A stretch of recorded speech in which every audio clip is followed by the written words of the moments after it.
அல்ஹம்துலில்லாஹ். அஸ்ஸலாத்து வஸ்ஸலாமு அலா ரசூலில்லாஹ்.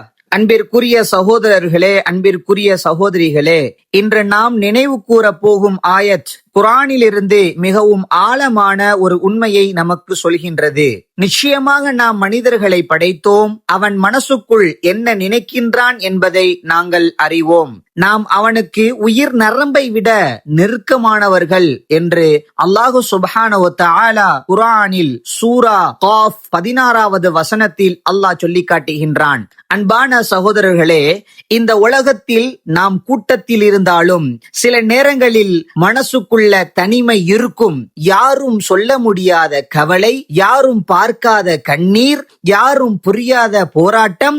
அந்த நேரத்தில் மனிதன் நினைக்கின்றான், என்னை யாராவது பார்க்கின்றார்களா, என் நிலையை யாராவது புரிஞ்சிருக்காங்களா?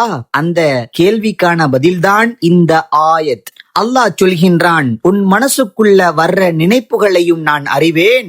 நான் உன்னிடம் தூரத்தில் இல்லை, உன் உயிர் நரம்பை விட நெருக்கமாக இருக்கின்றேன். சகோதரர்களே, நாம் துஆ செய்யும் போது குரல் கூட வராத நேரம் இருக்கும். கண்ணீர் மட்டும் பேசும். அந்த கண்ணீரையும் அந்த அமைதியான துஆவையும் அல்லாஹ் கேட்கின்றான். நாம் பாவம் செய்ய நினைக்கும் போது அவன் அறிந்தே இருக்கின்றான். அதனால்தான் இந்த ஆயத் நமக்கு 2 விஷயத்தை கற்றுத் தருகிறது. முதலாவது, பாவத்திலிருந்து எச்சரிக்கை. இரண்டாவது, கருணையில நம்பிக்கை.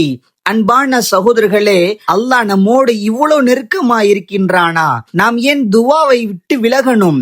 நாம் ஏன் தைரியத்தை இழக்கணும்? அவன் நம்ம நிலையை அறிவான், அவன் நம்ம வழியை அறிவான், அவன் நம்ம திரும்ப வர்றதை விரும்புகின்றான். முடிவாக மனசு உடையும் போது மனிதர்களை மட்டும் நம்பாதீங்க, அல்லாஹ் போதும், அவன் அருகில்தான் இருக்கின்றான். அல்லாஹ் நம் எல்லோருக்கும் இந்த ஆயத்தின் உண்மையை உணர்ந்து வாழும் தௌஃபீக்கை தந்தருள் புரிவானாக. ஆமீன். அஸ்ஸலாமு அலைக்கும் வரஹ்மத்துல்லாஹி வபரகாத்துஹு.